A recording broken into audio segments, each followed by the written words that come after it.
Hello students, welcome to Ishan learning. मैं आकर्ष कुमार आज फिर से जुड़ा हूं आपके साथ एक नई क्लास के माध्यम से। लास्ट क्लासेस में हमने एक चैप्टर स्टार्ट किया था, इंट्रोडक्शन टू लीनियर पॉलिनोमियल। आज भी हम इसी को कंटिन्यू करेंगे। इसके जो बेसिक कंसेप्ट्स हैं उनके बारे में हमने डिटेल में पढ़ लिया था, और लास्ट जो क्लास हुई थी उसमें हमने पढ़ा था कि जो लीनियर डीके क्या होता है और लीनियर ग्रोथ क्या होती है। लीनियर ग्रोथ और लीनियर डीके के बारे में पढ़ा था हमने लास्ट क्लास के अंदर। अब आगे इसी को कंटिन्यू करते हैं। नेक्स्ट जो टॉपिक है हमारा वो है लीनियर रिलेशनशिप। लीनियर रिलेशनशिप क्या होता है, जो रैखिक संबंध है वो क्या होता है। वो एक रिलेशन होता है दो वेरिएबल्स के बीच। अब तक जो हम बात कर रहे थे वो एक वेरिएबल की बात कर रहे थे, जैसे एक्स वाई जेड जो हमारे वेरिएबल होते हैं उनके बारे में हम बात कर रहे थे। तब जो हमारी इक्वेशन थी वहां पर एक ही वेरिएबल था, लेकिन अब जो वेरिएबल होने वाले हैं वो दो होने वाले हैं और उनके बीच एक संबंध है, एक रिलेशन है। जैसे फंक्शन क्या था, फंक्शन के बारे में पढ़ा था ना हमने कि वो एक एप्लीकेशन होता है, एक रूल होता है जिसका इफेक्ट उसकी वैल्यू पर पड़ता है। अगर हम इनपुट को चेंज कर देते हैं तो हमारी आउटपुट चेंज हो जाती है। इसी तरह से हमारा रिलेशनशिप है किसके बीच, वेरिएबल्स के बीच। इसमें क्या होता है, अगर हम एक की वैल्यू चेंज करते हैं तो दूसरे की वैल्यू चेंज हो जाती है। इसको जो बेसिकली हम सामान्यतः इसको कैसे रिप्रेजेंट करते हैं, y equals to A x plus B की फॉर्म में इसको रिप्रेजेंट करते हैं। यहाँ पर एक वेरिएबल क्या है y और दूसरा वेरिएबल क्या है x, उनके बीच एक संबंध है। अगर हम x की वैल्यू को चेंज करते हैं तो y की वैल्यू चेंज होगी, क्योंकि y किस पे डिपेंड कर रहा है, x पे डिपेंड कर रहा है। तो इसी को बोलते हैं रेखीय संबंध, रैखिक संबंध या लीनियर रिलेशनशिप। इसकी बाउंडेशन क्या है, इसमें क्या होना चाहिए कि जो वेरिएबल की पावर है वो 1 होनी चाहिए। ठीक है, लीनियर होनी चाहिए, मतलब जो उसकी डिग्री है वो 1 होनी चाहिए। जो लीनियर पॉलिनोमियल होता है उसी से इसकी उत्पत्ति हुई है रैखिक संबंध की। अब देख लेते हैं, ए relationship between two variable that can be represented by straight line. अगर हम इसका जो ग्राफ ड्रॉ करें तो उसका ग्राफ कैसा होता है, स्ट्रेट लाइन होता है। जैसे हमने जो एग्जांपल पढ़ा था, हमने देखा था कि जो हमारा बैंक अकाउंट है उसमें इनिशियल अमाउंट 500 रुपये था और हर महीने उसको 150 रुपये पॉकेट मनी मिल रही थी, जिससे उसका जो बैंक बैलेंस है वो हर महीने इंक्रीज हो रहा था। 150 रुपये के हिसाब से वो हर महीने बढ़ रहा था। और हमने एक एग्जांपल देखा था कि जो पेड़ की हाइट है वो इनिशियल हाइट उसकी जो भी थी समथिंग 1.75 थी और वो हर महीने 0.5 के हिसाब से इंक्रीज हो रही थी। ये तो था हमारा लीनियर ग्रोथ। फिर हमने लीनियर डीके के बारे में पढ़ा था, जहाँ पे कुछ चीजें कॉन्स्टेंटली डिक्रीज हो रही थी। जैसे क्या डिक्रीज हो रहा था कि जो हमारा फ्यूल है, जैसे फ्यूल डिक्रीज हो रहा था हमारा व्हीकल का। या हमने एक एग्जांपल देखा था कि जो एक आर्टिकल है, जो मोबाइल फोन है उसकी जो इनिशियल वैल्यू थी वो 10,000 रुपये थी, उसकी जो प्राइस था 10,000 रुपये था, लेकिन वो हर साल 800 रुपये के हिसाब से कम हो रहा था। उसको क्या बोला था हमने, लीनियर डीके बोला था। तो उसी पे बेस ये है जो हमारा लीनियर रिलेशनशिप है, जिसमें हम पढ़ेंगे कि कैसे कोई चीज बढ़ेगी या घटेगी। इसको अगर हम ग्राफ की फॉर्म में रिप्रेजेंट करते हैं तो एक स्ट्रेट लाइन आती है। देखो एक एग्जांपल के थ्रू देख लेते हैं। y इक्वल्स टू कोई रिलेशन है हमारा, y equals to 2x plus 3।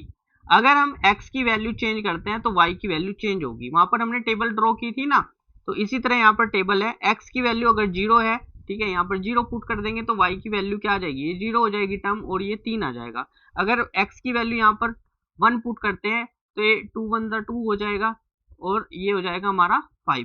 तो इसी तरह से ये वैल्यू चेंज हो जाएगी। x की वैल्यू चेंज करने पर हमारी y की वैल्यू भी चेंज हो रही है। और कैसे चेंज हो रही है, ये बढ़ रही है, क्योंकि यहाँ पर जो ये मल्टीप्लीकेशन में है x के, इसको क्या बोलते हैं, रेट ऑफ चेंज जो है m से रिप्रेजेंट करते हैं इसको।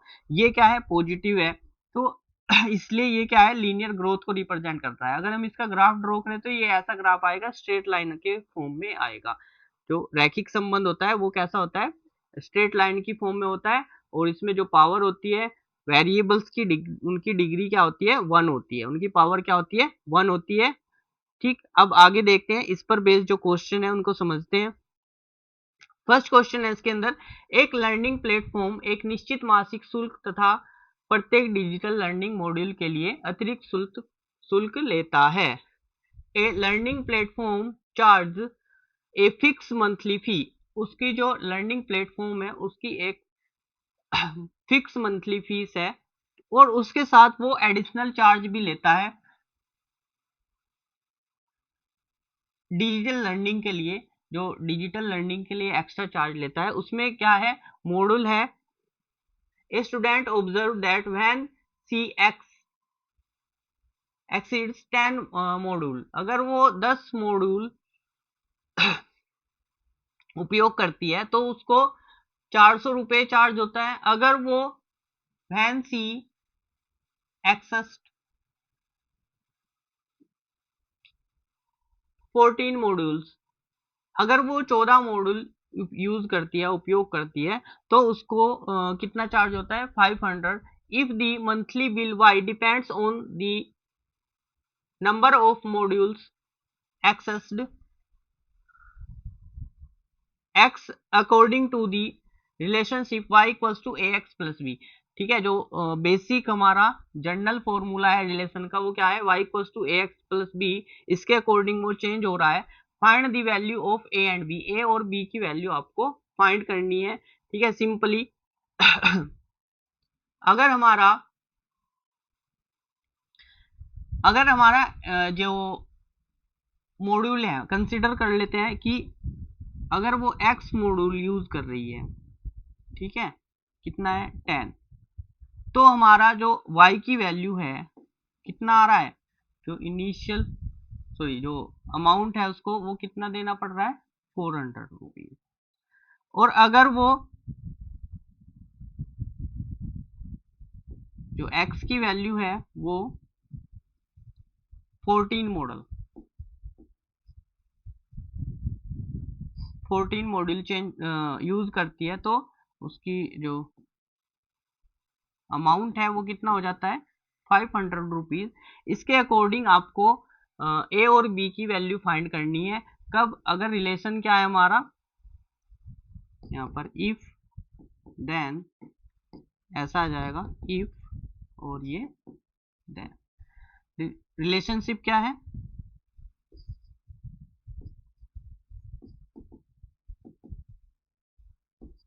y equals to A x plus B, ये हमारा रिलेशन है। इसके अकॉर्डिंग देखना है हमें कि ए और बी की वैल्यू निकालनी है। अब if x equals to 10,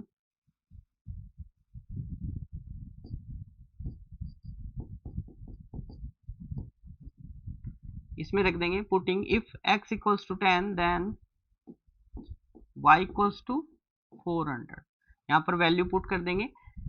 y क्या आ जाएगा, 400 equals to a into 10 plus b, तो ये क्या आ जाएगा, 10a plus b equals to 400। ये एक इक्वेशन आ गई हमारे पास। इसी तरह से हम देखेंगे सेकंड इक्वेशन ड्राइव करेंगे। यहाँ पर पुट कर देंगे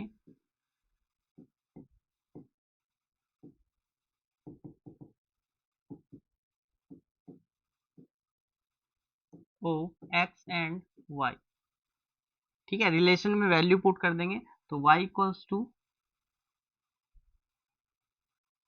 ये यहाँ पर y क्या है, यहाँ पर 500 इक्वल्स टू क्या हो जाएगा हमारा, a इंटू 14 प्लस b। जब वो 14 मॉड्यूल यूज करेगी तो उसको कितना अमाउंट पे करना पड़ेगा, 500 रुपीज का अमाउंट पे करना पड़ेगा।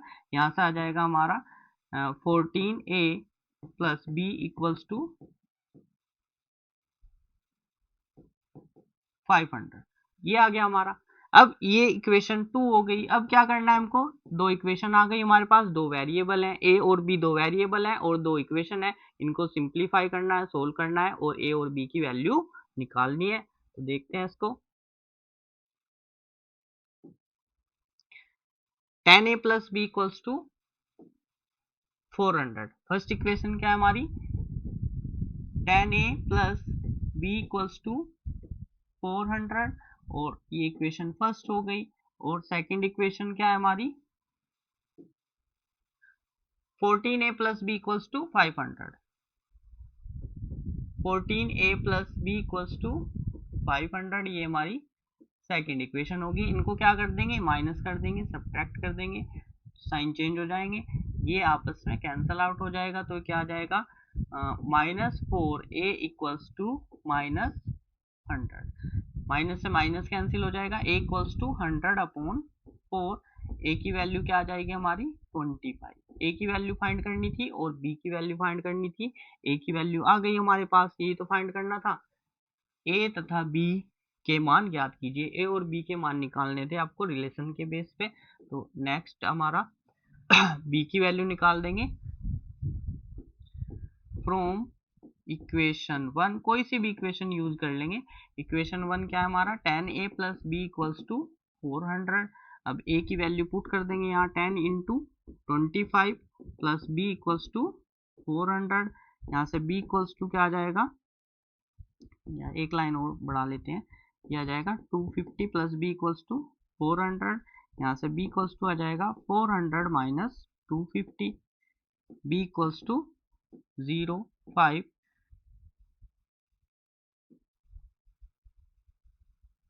150, b की वैल्यू क्या आ गई हमारी 150। a और b की वैल्यू निकालनी थी, ये हमारे पास आ गई। अब नेक्स्ट क्वेश्चन देखते हैं। नेक्स्ट है हमारा, a gym charge a fix monthly fee and an additional cost per hour for using the badminton court. जो एक एक जिम है, वो फिक्स मंथली फीस चार्ज करता है और साथ में क्या चार्ज करता है, जो अगर हम बैडमिंटन खेलते हैं तो उसके लिए एक एडिशनल कॉस्ट है। कैसा है वो, A student use the gym observe that when she use the badminton court for 10 hour. अगर वो 10 घंटे के लिए बैडमिंटन कोर्ट यूज करती है तो उसको 800 रुपये चार्ज होता है।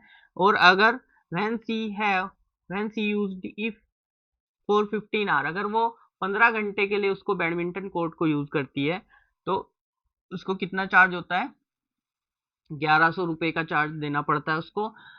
If the monthly bill depend on the hours of use of the badminton court x according to the relation y equals to A x plus b, find the value of a and b। Similarly ये भी question ऐसे ही होगा, a और b की value find करनी है। Relation क्या है हमारा, y equals to A x plus b. तो क्या दिया है उसने, इफ,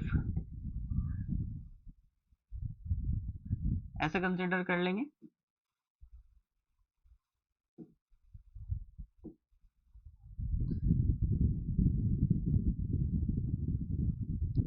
x अगर वो x यहाँ पर 10 आवर 10 घंटे के लिए यूज करती है, देन कितना पे करना पड़ता है उसको, देन y इक्वल्स टू क्या हो जाएगा हमारा, ये 800 रुपीज 800। और if x equals to 15, then y equals to क्या आ जाएगा हमारा,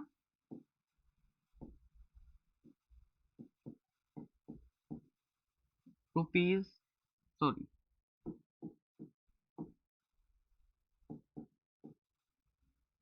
ये आ जाएगा 1100 रुपये देने पड़ेंगे उसको। अब देखते हैं कि रिलेशन क्या है हमारा, संबंध क्या है हमारा,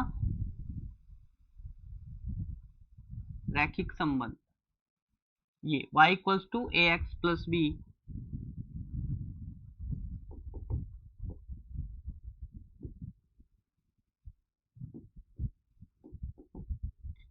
या इक्वेशन कह लो या संबंध कह लो।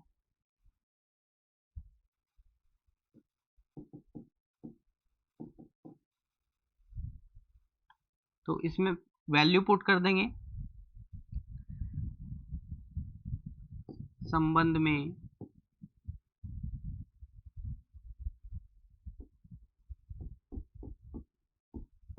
x तथा y के मान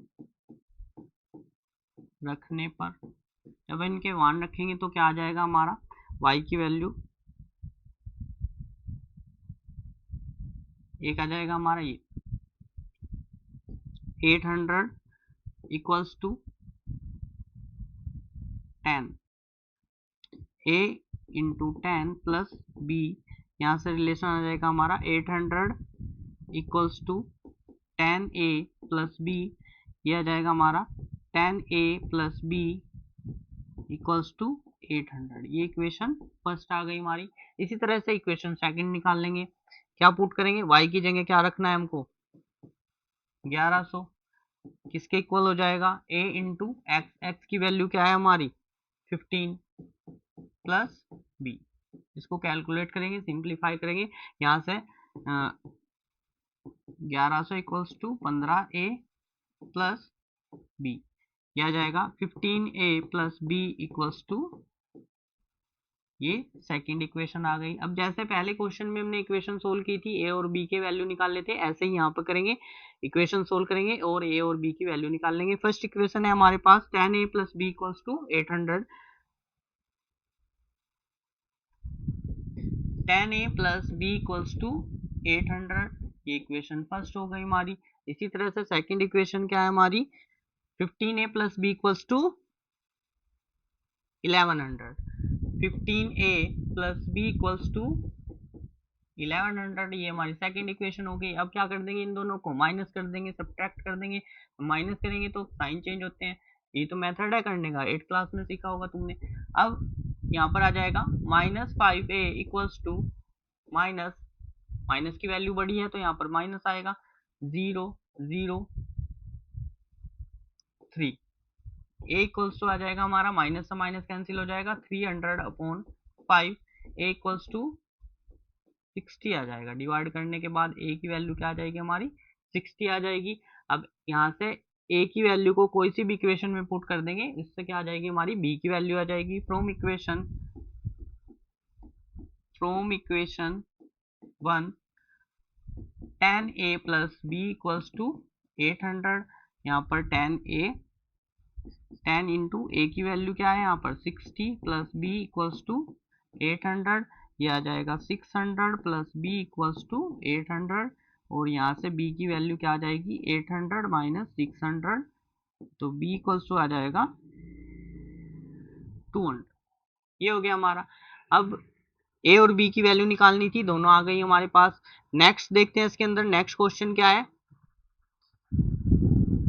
consider the relationship between temperature measured in degree Celsius and degree Fahrenheit. कोई टेम्परेचर है उसको डिग्री सेल्सियस में मेजर कर सकते हैं और फ़ारेनहाइट में मेजर कर सकते हैं।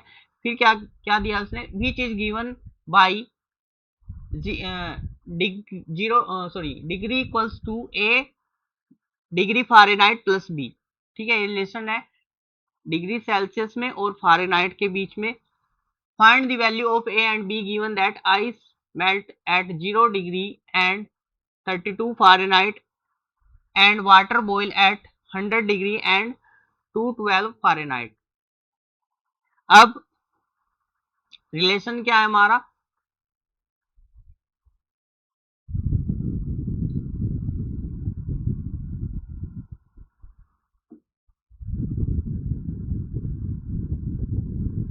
रिलेशन क्या है हमारा, F equals to c degree C equals to A degree Fahrenheit plus B। अब दिया है, क्या दिया है, गिवन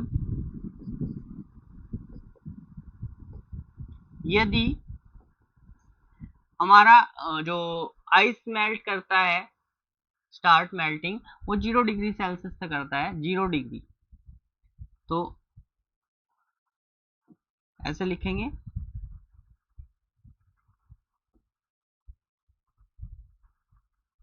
डिग्री सी में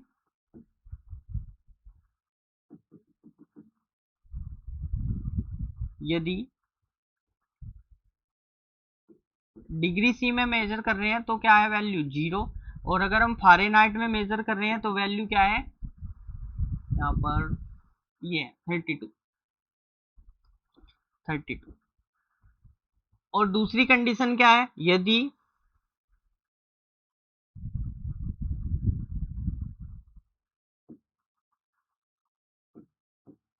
यदि हमारा temperature boiling point degree Celsius में कितना है 100 और फ़ारेनहाइट पे कितना है 212, तो यहाँ पर यदि डिग्री सेल्सियस में बात करें हम टेम्परेचर कितना है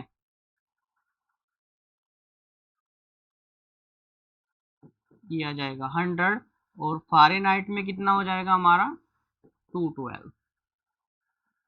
ठीक है, जो पानी है जल वो बर्फ से जल में कितने डिग्री सेल्सियस पे 0 डिग्री सेल्सियस पे बदलना स्टार्ट हो जाता है और वो जो बॉइलिंग पॉइंट है उसका मेल्टिंग पॉइंट 0 डिग्री सेल्सियस जो इक्वल्स टू है किसके 32 फ़ारेनहाइट के, और जो हमारा बॉइलिंग पॉइंट है वो 100 डिग्री सेल्सियस वो किसके इक्वल है 212 फ़ारेनहाइट के। अब इनको रिलेशन में पुट करेंगे और इक्वेशन बनाएंगे और फिर आगे हल करेंगे। नेक्स्ट देख लेते हैं इसके अंदर।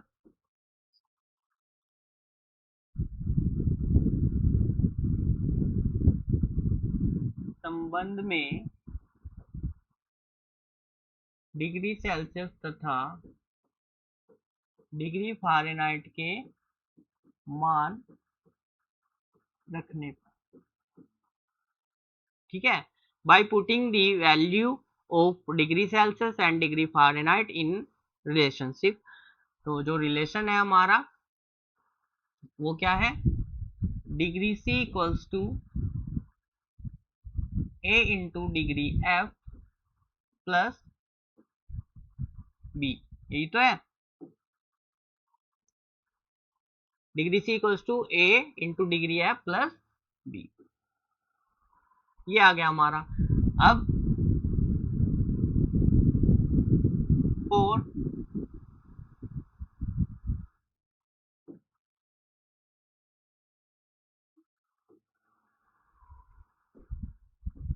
Four melting point,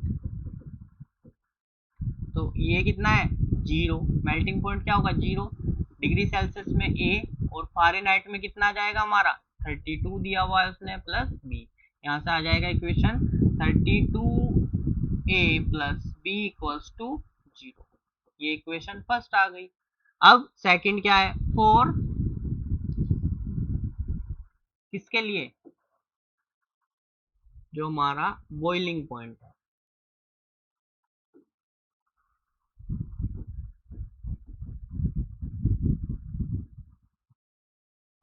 for boiling point 100 equals to a into कितना है हमारा 212 प्लस, ठीक है, वैल्यू पुट कर दी हमने डिग्री सेल्सियस की और डिग्री फ़ारेनहाइट की। अब यहाँ से कैलकुलेट कर लेंगे 100 equals to 212 a plus b, यहाँ से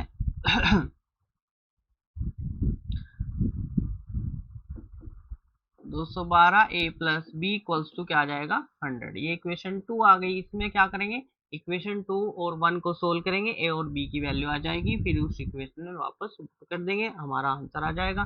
अब ये है हमारा 32a plus B equals to 0, ये इक्वेशन क्या हो गई 1, इनको माइनस कर देंगे, ये कैंसिल आउट हो जाएंगे और ये आ जाएगा 0 100, तो a इक्वल्स टू क्या आ जाएगा हमारा 100 अपॉन 180, यहाँ से कैंसिल आउट हो जाएगा, ये आ जाएगा 2 5 ज़ा 10 और 2 9 ज़ा 18, यहाँ से a की वैल्यू क्या आ गई हमारे पास, a की वैल्यू क्या आ गई हमारे पास a equals to 5 upon 9।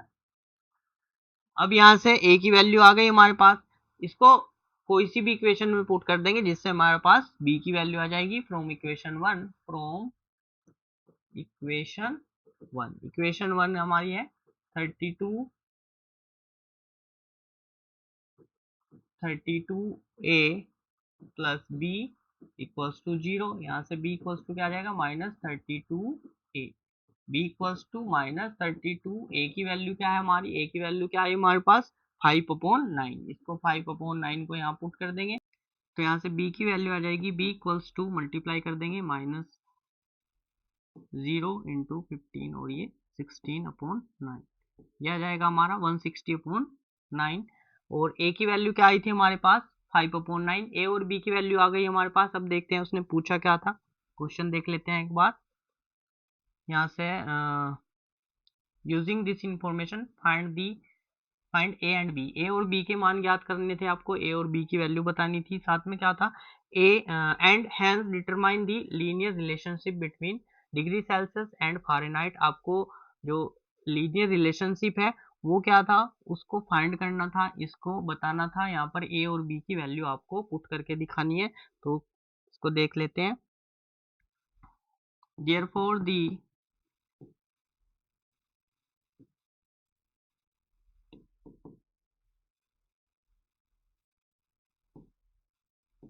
Relationship equals to क्या आ जाएगा हमारा डिग्री सेल्सियस, ये लिखा हुआ है यहाँ पर डिग्री सेल्सियस इक्वल्स टू ए की वैल्यू क्या है 5/9 इंटू डिग्री एफ आ जाएगा, प्लस बी की वैल्यू क्या है हमारी ए आई माइनस 160/9। तो इसको थोड़ा सिंप्लीफाई कर देंगे, degree Celsius equals to 5/9 common आ जाएगा यहाँ से, 9 यहाँ भी है 9 यहाँ भी है और ये 5 से डिवाइड हो जाएगा 160, तो 5/9 यहाँ से कॉमन आ जाएगा। अंदर क्या बचेगा ब्रैकेट में डिग्री एफ और माइनस साइन, यहाँ से 9 कॉमन आ गया, 5 कॉमन आके तो यहाँ से बचेगा ये 32। ये आ गया हमारा एक्चुअल जो रिलेशन है वो किसके बीच, डिग्री सेल्सियस और डिग्री फ़ारेनहाइट के बीच जो एक्चुअल रिलेशन है वो क्या होगा हमारा degree Celsius equals to f 5/9 into f minus 32। तो यही आपको बताना था, इसको ही फाइंड करना था। तो ये एक्सरसाइज आपकी कंप्लीट होती है। आज के लिए इतना ही। अगर आपका कोई डाउट है उसको आप हमारी वेबसाइट के माध्यम से या फिर कमेंट सेक्शन में उसको पूछ सकते हैं, क्लियर कर सकते हैं। हमसे जुड़े रहने के लिए धन्यवाद। Thank you. जल्दी मिलेंगे नई क्लास में। Thank you.